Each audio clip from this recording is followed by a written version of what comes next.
오늘은 11월 7일 화요일. 이제 점심 아직 안 된 오전인데 온도는 5도, 섭씨 5도. 아침에 체감 온도가 여기 서울 수도권, 서울 영하 2도까지 내려갈 거라고 어제 예보에 나오더라고. 지난주 목요일이었나? 는 어디야? 김해가 그 30도였다던데. 그러니까 그 엄청 더웠지. 아니 더 11월 치고는. 그래서 저 11월에 그 역대 최고 온도라고 하던데, 그러더니 한 일주일 채 안 돼서 거의 뭐 0도 가까이 떨어지네. 아침이긴 하지만 어, 확실히 기후가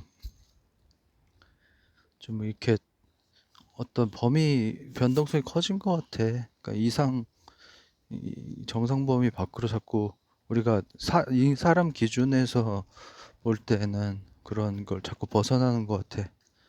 그러니까 그게 어떤 선을 넘긴 한 것 같은데, 확실히 선을 넘긴 넘은 것 같아. 그러니까 이제 계속 이런 게 진행이 되겠지. 그러면은 역대 최고니 뭐 역대 최저니 뭐 그런 것들이 이제 계속 매년 이렇게 갱신돼서, 그러니까 이게 뭐 한꺼번에 뭐 망하고 이렇게는 않겠지만 점점 이제 우리가 그런 뭐 우리 과거에 몇십 년 동안 뭐 아니면 몇백 뭐 하여튼 오랜 기간 꽤 안정적이라고 생각했던 예상되는 그런 기후 속에서 사는 시절이 이제 가고 있는 것 같기도 하고. 근데 날은 되게 쾌청해.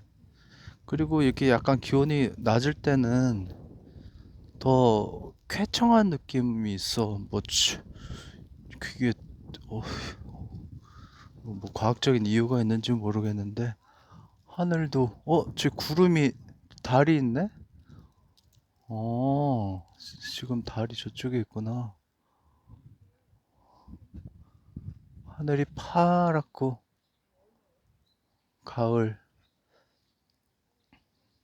바람이 많이 불어서 은행잎, 어젠가 보니까 은행잎 바람이 많이 불어서 그 막 길거리가 완전히 노랗게, 은행나무 있는 길들은 노랗게 다 덮였더라고. 음, 소리, 낙엽 구르는 소리.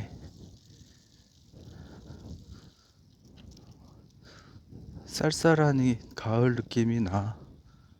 음.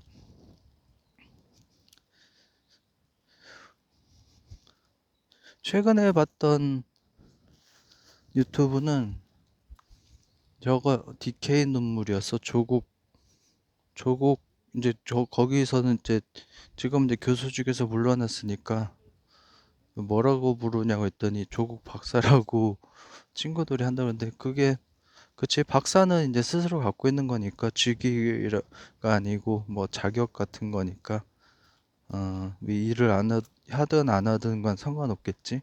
조국 박사는 뭐 정확하게 뭐 잘 맞는 말인 것 같아. 조국 박사님. 조국 박사님이 나왔고 유시민. 그러니까 이게 한 지가 한 달 됐나? 그런 것 같은데. 디케의 눈물. 그 디케가 이제 정의의 여신이라고 하는데, 디케가 눈물을 흘릴까?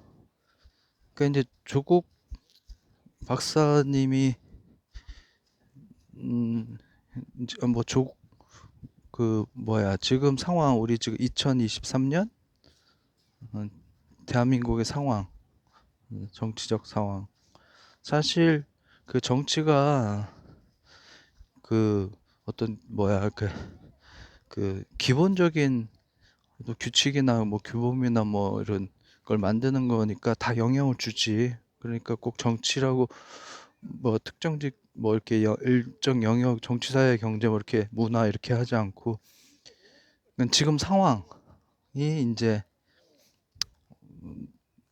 조국 박사님이 생각할 때 보기에는 이제 정의 여신이 눈물을 흘릴 그러니까 안타깝다고 여길 만한 상황이라는 거야.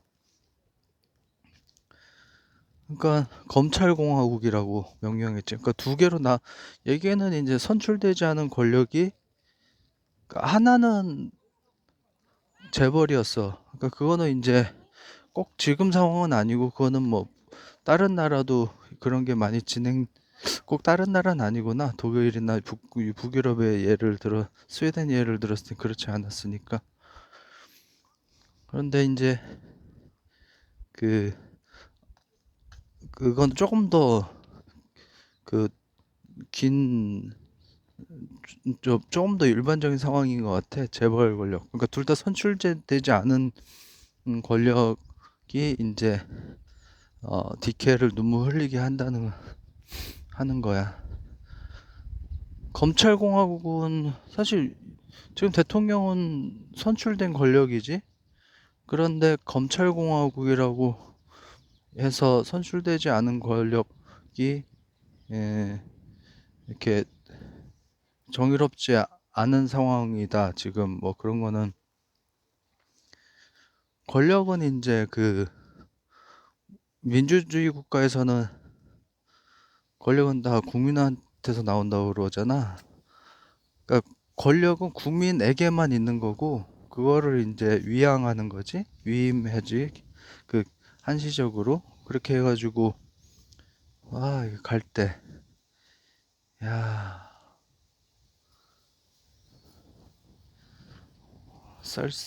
바람도 불고 쌀쌀하고 하니까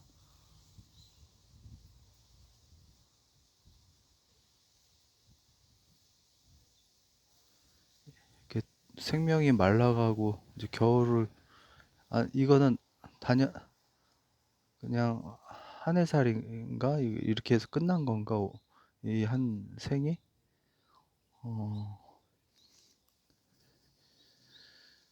나무들은 이제 겨울 준비하냐고 이파리들을 다 떨어내는데 가을은 그러고 보면은 겨울을 암묵적으로 이렇게 전제한 정서인 것 같아. 뭔가 다 끝나고 약간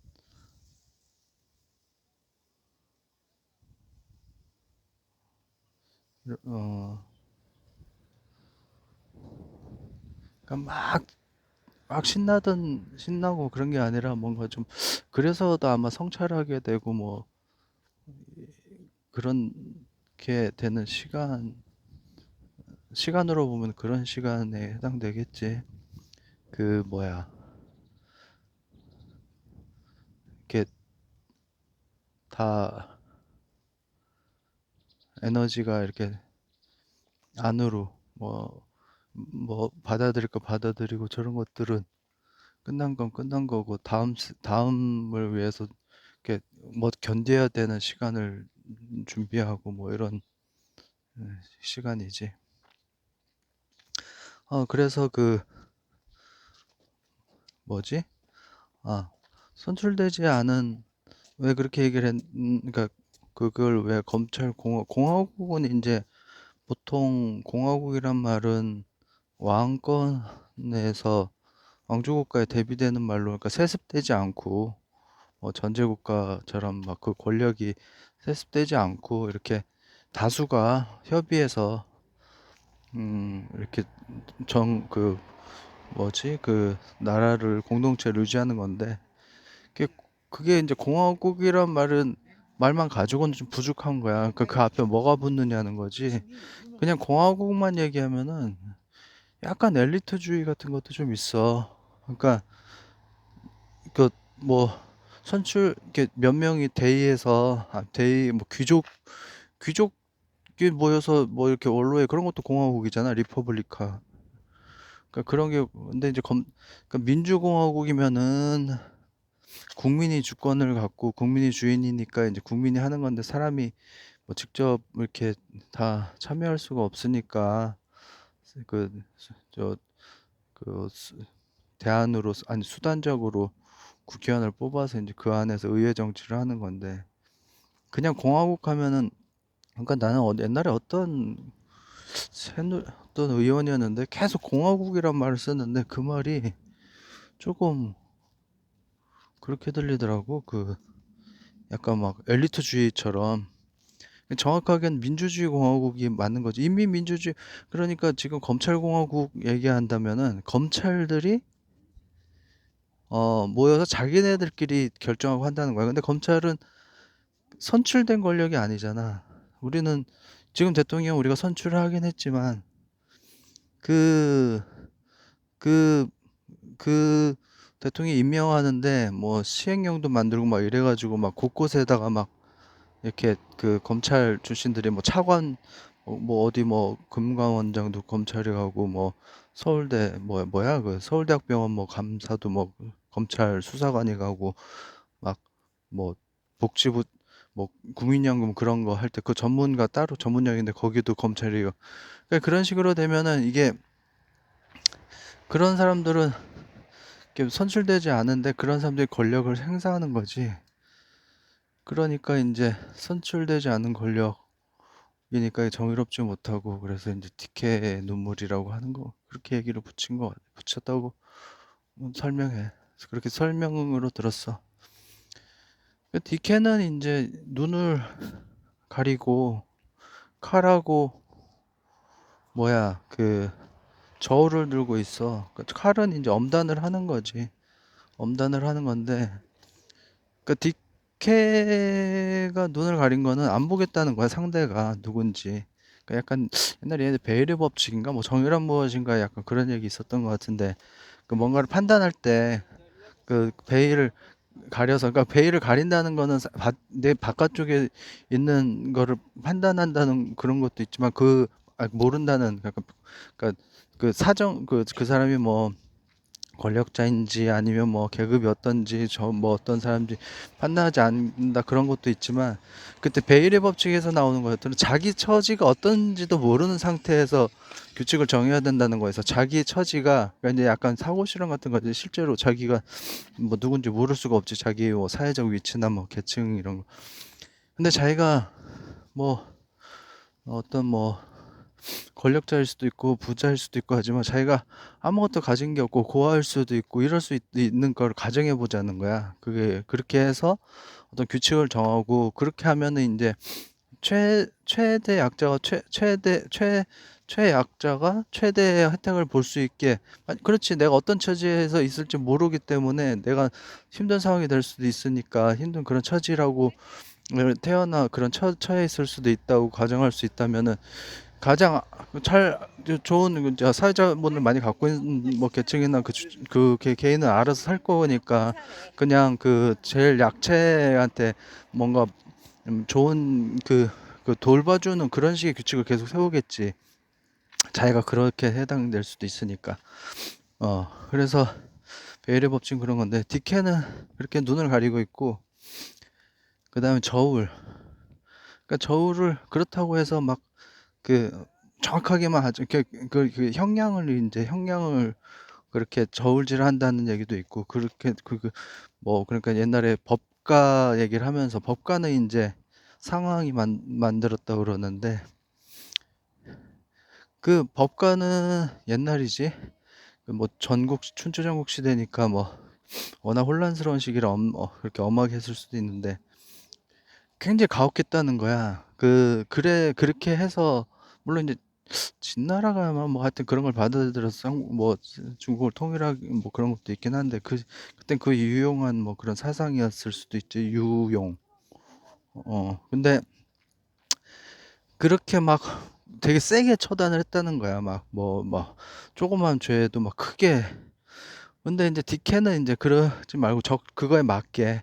근데 그거는 저기 뭐 형량뿐만 아니고 법을 만들 때도 그래야 된다는 거지. 그래서 꼭 다수결로만 다수결에, 그러면 다수의 황포가 있으니까. 그러니까 그런 것도 고려하면서 그래서 뭐 이제 한국도 선진화법도 있고 뭐 여러 가지 이제 소수 의견을 받아들이고 고려할 수 있는 장치들을 계속 마련하고 있긴 한데 있다고 하는데 그런데 이제 그것을 대비되는 게 이제 네메시스라고 복수의 여신.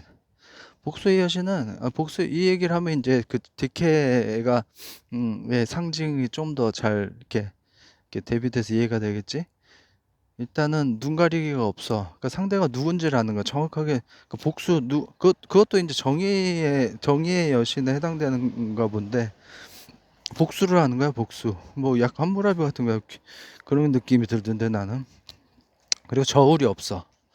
칼만 있는 거지, 칼만.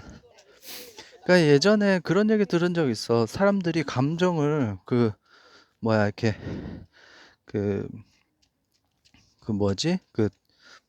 죄를 물을 때 그런 정서적인 그런 해소의 역할도 있다고. 그러니까 이게 복수가 저 인간 지금 저거지 사회적으로 저렇게 어떻게 저럴 수가 있어 그러면서 이제 그렇게 그래서 뭐 사형이니 뭐 이렇게 하면서 그런 사람들이 거기서도 이제 쾌감을 어떤 감정적인 해소를 할 수 있다는 거지. 근데 그거는 그 여기는 뭐야?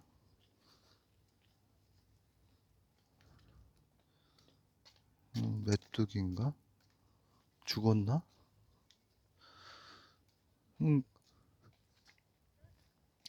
그러니까 네메시스는 이제 그렇게 해서 이 상대가 누군지를 보면서 그냥 칼을 휘두르는 거고 디케는 누군지를 모르고 그러니까 약간 원칙이나 어떤 원칙이라는 건 사전에 마련된 거잖아. 앞에 있는 사람에 따라서 왔다 갔다 하는 게 아니라 미리 마련된 것이 그러니까 숙고를 하는 거야. 그러니까 베일의 법칙처럼 그렇게 눈 가리고 어떤 상황이 펼쳐질지 모르니까 미리 이제 심사숙고를 해서 만들어낸 그런 원칙.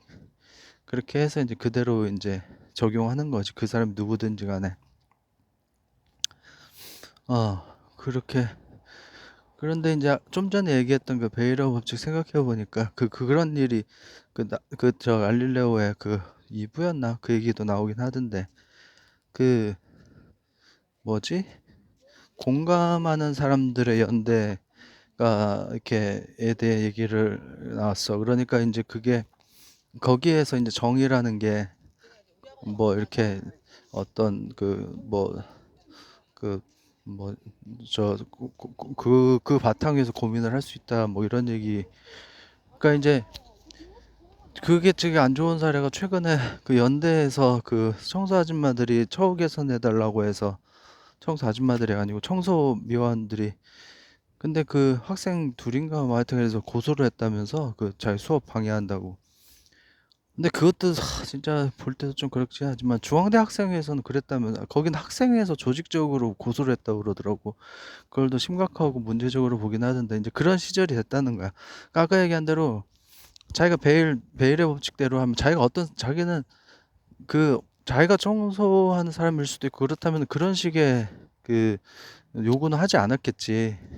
근데 자기는 그런 사람이 될 리도 없고 되고 싶지도 않고 그렇다고 생각을 하는 거야. 근데 그게 사람이 살면서 거기 이제 세 명 다 소위 유시민 작가, 조국 박사님, 조국 박사라고 조국 박사, 조수진 변호사. 근데 그 사람들은 그 얘기를 했어. 그 인생 길고 세상도 복잡하고 넓은데 어떤 일이 어떻게든 일어날지도 모르는데 절대로 자기는 패배자가 되지 않을 거를 어떻게 얘기할 수 있느냐. 그러니까 이거는 약간 좀 뭐야 좀 이렇게 그런 정의나 이런 거 뭐 법을 얘기할 때 조금 약간 좀 얄팍한 생각이긴 하지만 그 그런 생각을 하면은 좀 더 그게 이제 그 실감 나고 이제 더 그런 거에 더 납득을 할 수 있는 거야. 개인 수준에서는 내가 저렇게 될 수도 있다. 내가 어떻게 될지 모르는 거 아니야. 디케의 눈 가리개랑 생각했을 때 이제 그거 생각이 나고 그렇게 해서 이제 그렇게 해서 선출되지 않은 권력 하나가 그 검찰공화국이고 하나는 재벌. 그러니까 이게 사실은 지금 회사 체제는 주식회사는 특히 민주주의는 아니지. 왜냐면은 한 표를 그러니까 1인 1표가 아니고 거기는 돈을 많이 가지면 많이 가진 것만큼 표를 행사할 수가 있거든. 기업 운영에 대해서는 뭐 어쩔 수가 없어. 그게 이제 그것도 인정하는 거고 그렇게 해서 이제 자본이 그 자본은 되게 필요한 거잖아. 뭐 기술도 필요하고 다 필요한데 자본도 꼭 필요한 거니까 그렇게 해서 자본의 유인을 제공해서 이제 자본이 그 쌓일 수 있고 그거에 대한 대가가 지불되고 그거는 이게 이제 막 과학처럼 막 원리를 만들거나 아니면 실험실 할 수가 없잖아. 근데 이거는 뭐 주식회사 처음 언제 나왔나? 하여튼 그냥 생각하면 뭐 동인도에서 네덜란드 막 17세기 막 그럴 때부터 15세기 아니 16세기 16세기 때부터 있었나? 17세에서 17세기부터 그러니까 이 몇백 년 동안에 그거는 이렇게 봤을 때 그건 뭐 이게 주식회사라든가 주식 뭐 이런 거에 대해서는 인정할 수가 있는 거야. 그러니까 그거에 대해서 보완을 해야 되는 거지. 그러니까 그런 게 이제 유럽에서는 그래가지고 그 뭐야 그 실제로 그 일하는 사람들, 그 자본은 없지만 노동을 제공하는 사람들, 그래서 노동자들 노조가 그 기업의 경영에 참여도 하고 그러잖아. 그렇게 해서 대신 이제 경영에 대해서는 뭐 조금 더 이렇게 인정을 해서 뭐 한 표당 의결권이 뭐 2배로 해준다든가 이런 보상도 있지만 여튼 그게 그렇게 노조가 참여를 하면은 그 책임도 같이 지는 거야. 그러니까 그래서 뭐 그때 구조조정을 해야 되냐 아니면 임금을 삭감하고 같이 갈까 했을 때 임금에 대해서 묻지 않을 테니까 그래서 이제 그렇게 그러니까 이제 그 사람을 줄이지 않고 노동 시간이 이제 일이 없으니까 그러면 이제 같은 사람들이 이제 일하는 시간이 줄어드는 거야. 임금도 줄어들고 그래서 그냥 집에 가서 좀 일찍 하니까 돈은 좀 줄어들었지만 집에 가서 뭐 집안일도 하고 그랬다고 그렇게 살았다고 그리고 그거는 노조가 자기 본인들도 같이 결정한 일이니까 그거에 대해서는 이제 같이 책임 의식이 있고 그렇게 가는 거지. 어. 그러니까 이게 뭐 어쩔 수 없는 게 아니라 그 해결하는 사례들이 있다는 거야. 그러니까 근데 지금 그것도 이제 내내 우리가 선출되지 않은 권력이라고 얘기를 하는데 장하준 교수가 그런 얘기 하긴 했었어. 그런 시장주의 특히 이제 그런 거 한번 본 적이 있는데 지금 주주 위주 주주 중심 자본주의에서는 그 회계 손익계산서 보면 맨 마지막에 그 순이익 주주한테 돌아가는 거지. 그걸 최대로 하는 걸 되게 기업가치 그리고 지금도 뭐 PER 이런 거 있잖아. 그 당기 순이익 때 지금 주가 얼마냐 뭐 밸류에이션 할 때 이제 그런 거 많이 흔히 간단하게 하는 방법인데 당기 순이익이 기업 가치라고 보는 건데 그런데 이제 사실은 그러니까 그 위쪽 뭐 이자니 아니면 임금 이런 건 다 비용으로 보니까 줄일수록 좋다고 생각을 하겠지. 맨 밑에 그거 다 빼고 난 마지막에 이익이 크게 나게 만들려면은. 근데 사실은 그것들도 다 그거를 봐야 된다는 거잖아. 그래서 그러니까 뭐 임금이나 뭐 이자나 이런 것들도 그런 것도 있지. 근데 현실적으로는 주식회사 이게 뭐 이렇게 그게 이제 그 되게 돌아가게 되는 여기에서는 그렇게 뭐 주주 위주의 그런 게 될 수밖에 없는데 그거를 장하준 교수가 그때 그런 얘기했어. 그거를 막을 수 있는 거는 뭐 막는다기보단 보완하는 거지. 왜냐면은 그렇게 하지 않으면은 경제가 아니, 시스템 자체가 이게 무슨 뭐 이게 도덕적이고 뭐 누굴 착하게 이런 게 아니라 합리적으로 봤을 때 그렇게 해야 지속 가능한 뭐 발전 내지는 뭐 조화, 행복, 뭐 이렇게 평화로 질서 같은 게 유지되고 하는 거니까 그 극단적으로 갔을 땐 다 뒤집어 엎는 게 그 마르크스가 얘기한 거잖아. 그러니까 마지막에는 근데 실제로는 그런 혁명이 일어나지 않는 거는 그래서 그 대다수가 그렇게 힘들게 살아도 먹고 살만 하니까 그럴 때 막 19세기처럼 그런 건 아니라서 그렇게 막 공산혁명까지는 이제 지금 일어나진 않는 건데 어쨌든 뭐 경제적으로 얘기하면 소비할 수 있는 사람이 있어야 소비 물건도 파는 거고, 이게 노동자 비용이긴 하지만 그 사람들이 전체적으로 볼 때 다 소비자잖아. 그러니까 기업 입장에서는 민주주의가 안 되더라도 경제 민주주의는 국가 경제 단위에서 볼 때는 그게 있어야 돼. 있어야 뭐 소비력도 생기고 경제가 돌아가지. 그래서 그거를 이렇게 보완하거나 할 수 있는 게 이제 민주주의 제도라는 거야. 그 장하준 교수가. 그런 거 보면은 장하준 교수도 약간 뭐 케인지안에 해당되겠지.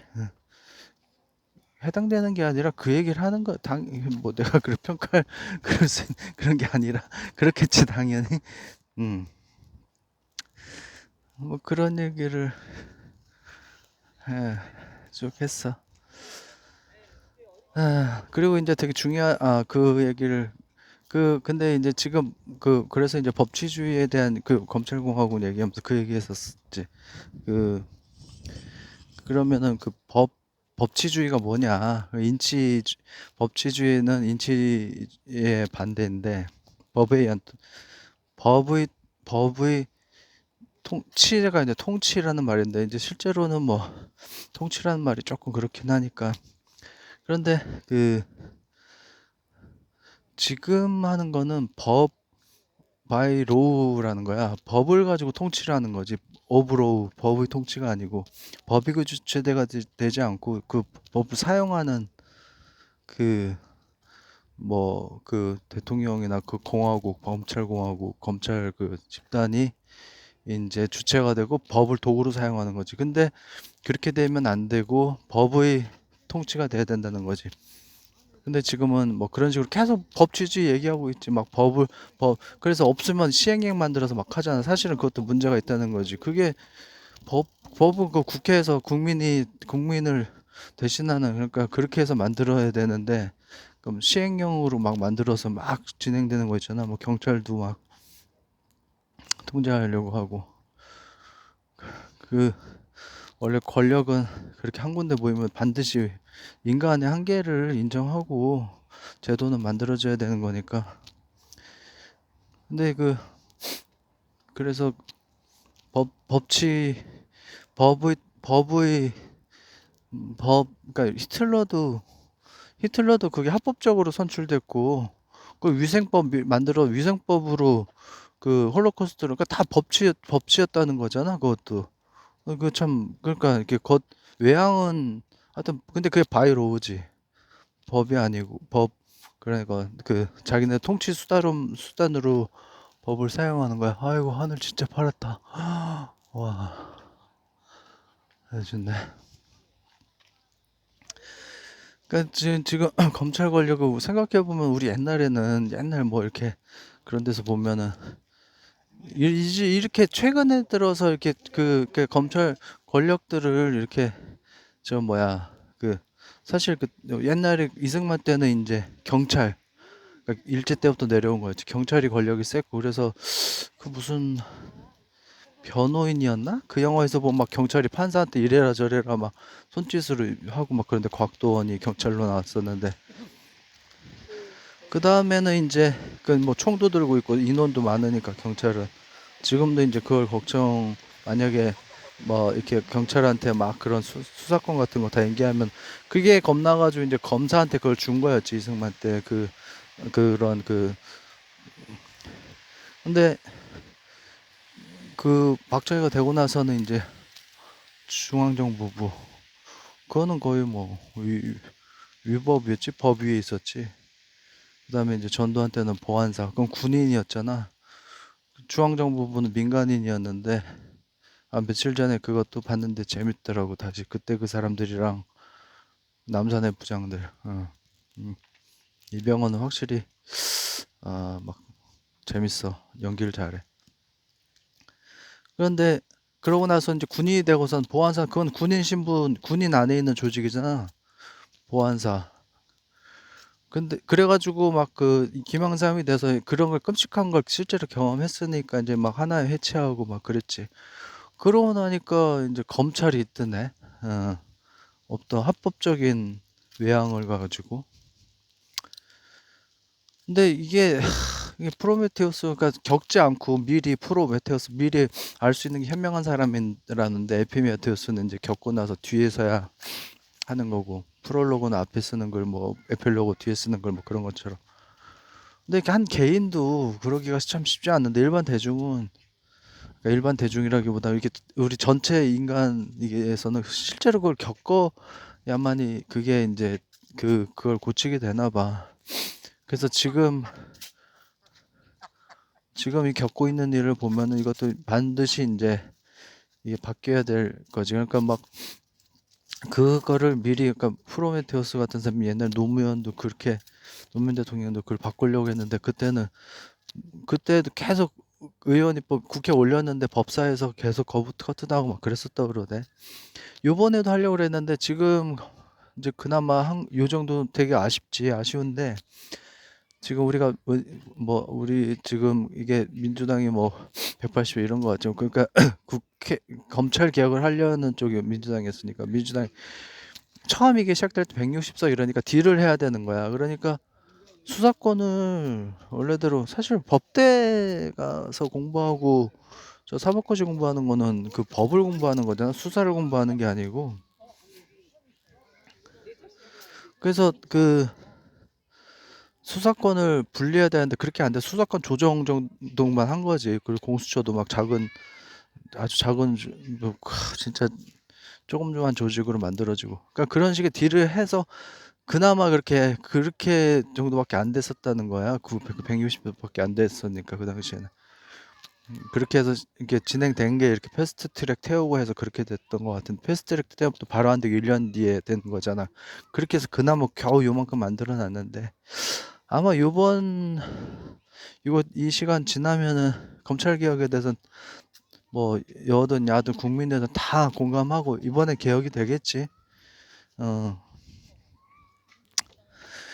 그 한 몇 달 더 옛날 드라마인데 몇 달 전에 그 옛날 그것도 몇 년 전 드라마인데 본 거는 몇 달 전이지. 그 악마 판사라고 봤는데 그 저기 누구야 지성 나오고 근데 저 드라마 작가가 원래 그 부장판사 출신이라잖아. 난 처음에 그거 볼 때는 아이 그 뭐 취재 뭐 좀 너무 이렇게 좀 이렇게 그 뭐라 그래야 되나? 이렇게 막 그냥 그런 외부인이 밖에서 보는 이미지 가지고 그런 술자했더니 그게 다 경험이었던 거야. 왜 그렇게 생각했냐면은 이게 뭐 너무 막 자극적인 거야. 그러니까 막 무슨 복수하고 그러니까 그 네메시스였던 거지. 디케가 아니고 뭐 그렇게 했는데 그 사람이 그게 아마 근데 그런 생각 들어. 그 사람은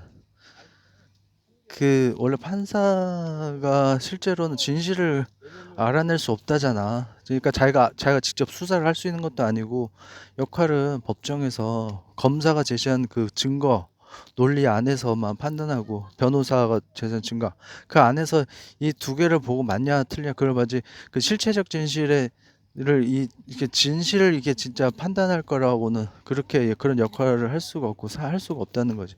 그래서 그런 경우도 있잖아. 왜 판사들이 증인이 한마디만 하면 되는데 아니면은 저 앞에 피의자가 한마디만 하면은 뭐 되는데 근데 판사가 그걸 얘기해 줄 수 없다는 거잖아. 그랬을 때 안타까운 경우도 있다고 그러는데 그러면은 법리에 따라서 그렇게 판단할 수가 밖에 없지.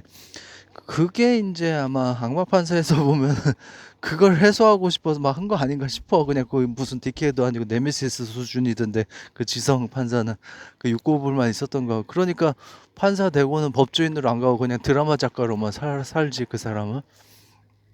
근데 우리가 그런 거 많이 보잖아. 그 판사들은 다 그럴 것 같아도 사람들이 다 그렇게 막 그러니까 하다 보니까 그렇게 되는 게 초반에는 다들 그 자부심도 있고 그렇다고 하더라고. 있더니 저 판사도 얘기하고 근데 가다가 계속 거기 있으면 그래 내가 선한 영향 행사해서 조금 더 출세해야지 그런 접고 뭐 그리고 자기가 하는 일보다 그 조직에서 자기 소속감 정체성을 찾다 보면 그냥 내려오는 그 조직 그런 인간이 결국은 된다고 그러니까 이게 사람이 그러니까 그게 아주 뭐 그런 거 보면 참 실망스럽기도 하고 또 한편으로는 그 악마 판사 쓴 사람들처럼 그러니까 기본적으로 그렇게 막 악마적인 인간도 사실 없던 거야. 그러니까 그런 마음 한구석에 그런 그 드라마 쓴 작가도 그런 게 있었던 거지. 그 부장판사 출신 그 작가도 아 이거는 정말 그냥 저런 인간들은 내가 판사만 아니면 그냥 진짜 어떻게 하고 싶다는 감정들이 있었을 거야. 사람이니까. 그 사람에 대해서는 기대도 실망도 하지 않고 그냥 직시하고 이타리 판사는 그거를 얘기했었잖아. 그래서 판사도 사람이 겉에서 보기에는 뭐 공부 잘하고 근데 그 시험 공부지 우리 과거처럼 생각하는데 과거랑은 완전히 달라. 이거는 그냥 기능 시험이고 과거는 철학 시험이나 뭐 인문학 시험 같은 거였잖아. 이제 그런 거에 대해서 뭐 믿음 막 그런 거 있는데 그게 아니다. 똑같다는 걸 전제로 해서 제도를 만들어야지. 제도로 사람을 이렇게 해야지. 그 사람 자체에 기대할 수는 없다. 뭐 이런 얘기 했었지. 그래, 그렇게 해서 하고 또 뭐가 있었을까? 얘기할. 음,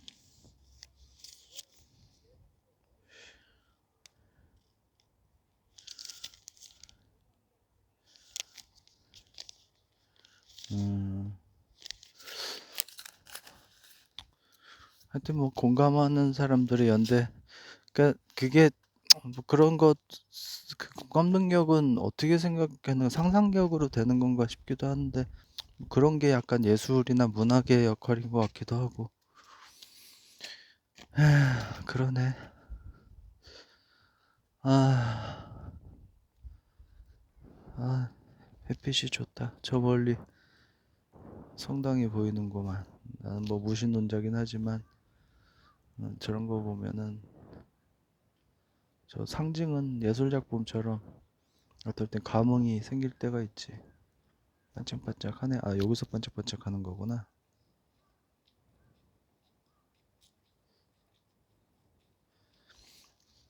이게 사실 뭘 전달하고 이런 거보다 산책이나 이런 게 그냥 이렇게 방 안에서 가만히 있을 때 그냥 이렇게 그냥 앉아서 이렇게 산책하는 거 보면은 좋으니까 이렇게 찍는 거고 그리고 또 그냥 보여주기 그러니까 뭐 주절주절 그냥 뭐 막 주절주절 떠들고 그렇게 하는 거야. 조금 더 산책을 해볼까? 날이 좋으니까 찍어보자.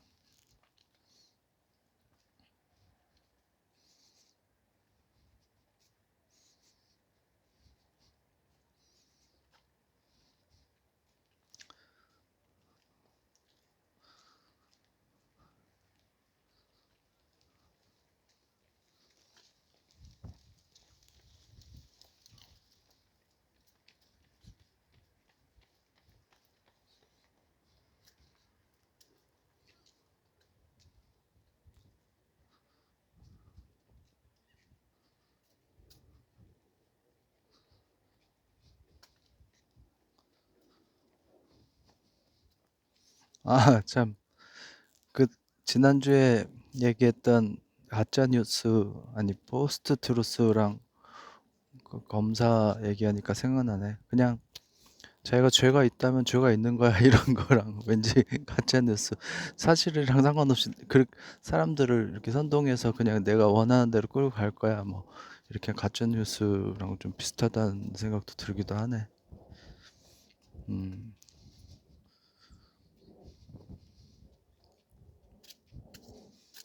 아, 그 얘기했구나. 사르트르가 마지막에 조국 그 박사의 심정인 것 같은데 뭐 특권 계층에서 추방당 지식인이라는 거는 그런 이제 특권 계층에서 추방당하고 혜택받지 못한 계층에서는 수상한 눈빛으로 바라보고 그럴 그런 데서 이제 지식인의 역할이 시작된다 뭐 그렇게 그러니까 이제 지식인도 사람이니까 그래서 이제 뭐 그런 어떤 그 모순을 직시하고, 그런 뭐 계층적인 모순일 수도 있고, 뭐 위치, 그 그러면서 그 모순을 초극하려 할 때, 그러니까 모순을 넘어서려 극복하려고 하는 데서 하는 게, 그래서 그 역할이 있다. 그리고 그게 자기 자신이 그걸, 그런 행동을, 그런 자태도를, 그런 모순을 직시하고 넘어서려고 할 때 모든 사람을 위한 어떤 그런 역할이 있다는 거지. 그런 모습 자체에서도 그 역할이 있을 수도 있겠다.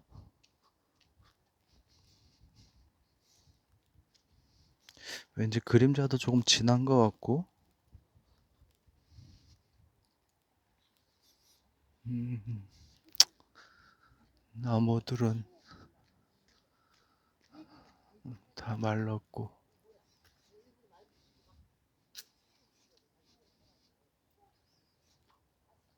아이고, 40분이 넘었네. 그래, 여기까지만 찍자, 그럼.